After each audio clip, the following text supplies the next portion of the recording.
What is up, everybody? My name is Jay, and this is TTF's fundamental course, specifically the introduction video. And so I'm very excited to be here, and I hope that you have your pen and paper out because it is going to be a ride. Important to know there are many ways of interpreting fundamental analysis, and so I want to make the disclaimer this is personally my way of going about that. For fundamental analysis, it's important to understand the bigger picture of things, aka the macroeconomic side of things. And guys, I understand as a newer trader, it is impossible to read all the data. You don't know what to look at, where to look at, and how to read it. And I understand that, and we're going to be covering that in this course, so don't worry about that. It's a lot easier to look at a trading indicator first, seeing that green is a buy and red is a sell, compared to what NFP or what GDP could be doing and how can that affect price. And so we're going to be going over all that soon in the future. And ultimately, the goal of this course is to give you another skill and add to your trading arsenal. You don't have to take away things, you can just add fundamental analysis to your skills that you've developed already.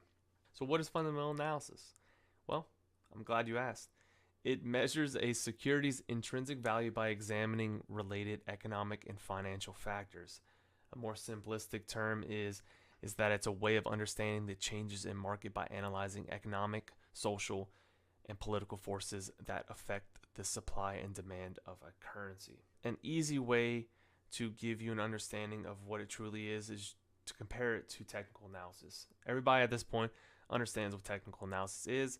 It helps predict price by examining charts for patterns and trends. It's a very hard skill to master, but it's an important skill to master. And so basically, technical analysis, whether you start on the monthly, weekly, daily, you work your way down the time frames, you draw the important zones, support and resistance, you may draw some trend lines and things of that nature to help you determine where price could be reacting to and where you can look to trade, where you can look to exit. Fundamental analysis kind of takes a more outside approach, and basically it helps predict price by evaluating underlying data that drives the value or the worth of whatever asset that you're trading. It's actually a lot easier to learn than technical analysis whenever you understand what you're actually looking at. And we've kind of gone over in the definition before, but basically you take the economic, the social, and the political events that happen and you understand how does that affect the market or the specific asset that you're trading, and you go about it that way. It's kind of a very macroeconomic side of things. It honestly helps you confirm that you are in the right direction in the market, and it also helps you hold trades longer. It's more of a long-term kind of trading style, but you could definitely implement that in the short term. So for the example that I want to give to y'all today is a graphics card for PCs. And basically what this is, it helps power your computer's rendering graphics. You don't have to worry about the definition or what it does even more, but I want to pretend is that the graphics card is actually an asset that you could trade on the markets. So back during COVID, the price of graphics cards skyrocketed. And so as a technical analysis trader, you see this and you're like, okay, I'm going to draw my levels and I'm going to wait until price comes back down to a support, and then I'm going to look to buy, and then I'll be in the trade. That is basically all from the technical analysis side of things. But from a fundamental analysis trader is a whole different ballgame, because they're looking at all the outside factors that it's wondering, like, why did price drive up that much?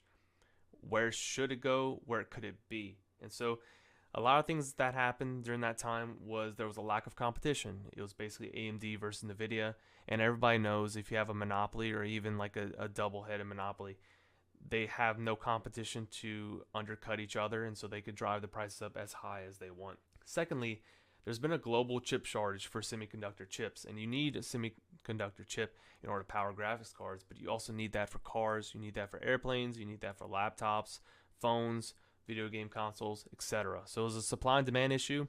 They weren't able to make as many graphics cards as they wanted, therefore that drives the price up as well. Then we had COVID-19 pandemic and inflation, and all the prices basically went up for everything for that as well.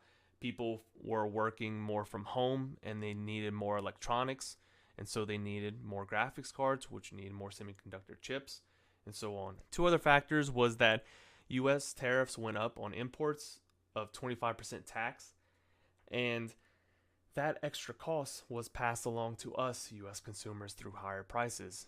Last but not least, cryptocurrency miners wanted to buy these high-end graphics cards. That way they could run their mining tools and mine crypto, whether it's Bitcoin, Ethereum, or whatever. That ties into all of the factors for fundamental analysis why the graphics card was going up. So fundamental analysis traders realize there's a global chip shortage, supply and demand issues, more people need more laptops or devices because they're working from home. You have crypto miners who want to mine and buy out the graphics cards. They understand that there's going to be a shortage of graphics cards, and there's in the foreseeable future, there's nothing that's going to be preventing price from basically going down. It's only going to keep going up. So they are more willing to buy now, while technical analysis traders don't really see that, and they're just going to wait until price goes back to that original value. But fundamental analysis traders know that there's a potential that it might not ever go back there with all the factors that are into play. So I just want to give like a quick example of how you can interpret fundamental analysis compared to technical analysis. They're both very good, and if you pair them together, it's amazing. But I just kind of wanted to give differences between them so that we could see how that goes. The three main factors that drive the market for fundamental analysis is economic data, which are economic indicators. You have currency strength, which is commodity price correlations between certain Forex pairs. And then the Forex ETF cheat sheet with analysis. I'm going to go over that in a later video soon. But it's a really cool TradingView watch list that you're able to download for yourself and then implement it today. Last but not least is factors that produce sentiment. And sentiment analysis is kind of in its own realm. It's very small. It's kind of a niche thing. Fundamental analysis and technical analysis kind of override it. But it is a thing. How are consumers feeling about natural disasters? How they feel about political events, stock market crashes, technical levels such as like bank numbers or psychological levels, whatever you want to call them. So that does play a factor into the markets as well. I kind of want to give like a general idea of how this is all played out normally with economic data. And so you need to understand differences between leading, lagging, and coincident indicators. Leading indicators is whenever you receive data that can help potentially predict the future movement. Lagging indicators is whenever you receive data that was in the past and it is now given to you. It's old data, and that doesn't mean that it can't be good, because majority of data does lag, but it's still important to look at because a lot of the big players look into that. And last but not least, you have coincident indicators, which is whenever you receive data from these specific tools in present time. So going back to the lagging indicators, there are a few things that we'll go over in the next video that central banks look at, and these are the big players of the market. These people basically drive Forex market when they want to, but they don't like to, if that makes sense. They will only intervene whenever they have to. And for example, for the USD right now, inflation is super high, and the Fed is having to come in and instill monetary tools and monetary policies and raise interest rates to try and mitigate the inflation. Inflation isn't terrible. High inflation just means we're spending a lot of money, and usually that means that the economy is normally doing well. And so what the Fed's job is to try and mitigate inflation and mitigate interest rates to try and balance everything. That is their goal normally. And so if we're ever struggling in the economy and the inflation's down because people aren't spending money, what the central banks will do is something called quantitative easing. What that is, they'll buy a large number of securities to stimulate the economy. What this does, it increases the money supply, which encourages consumer spending, gaining money through loans, lending, lowers the interest rates, and results in economic growth. Whenever you lower the interest rates, more people are willing to get loans for houses, start businesses, buy cars, etc. But the problem with this is it also weakens the currency strength. If your interest rate is low, other countries don't want to invest in you because they're not going to get a high return from you, so they'll literally take money out from your country and then invest in the higher yield rates of other countries. When people are willing to spend their money freely in the economy, it can create a snowball effect. Businesses will inherently increase production. Increased production will result in more jobs, better employment rates, which leads to economic growth, and that drives the currency up. So last but not least, I want to kind of go over a course roadmap of what's going to be happening. You're going to learn what is fundamental analysis and why do you need this. You're going to learn about the main drivers, kind of what we just went over in a couple slides before. how they function, and the factors of those drivers that drive the drivers.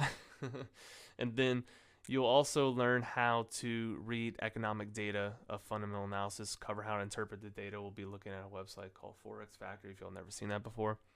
And then I'll go over a simple and secret way of analyzing currency strength. It's not very secret because I've seen a lot of people doing it on YouTube, but it's very low key, underground, I guess you could say. But I'll show you how to install it, and I'll show you how to analyze Forex markets with this. It can work for indices, but it's more geared towards Forex markets. In the final video, I'm going to be bringing it all together. I'm going to show you a trade that I've placed that incorporates currency strength plus using the economic indicators to your advantage. So I'm very excited about that. That is the end of the introduction video.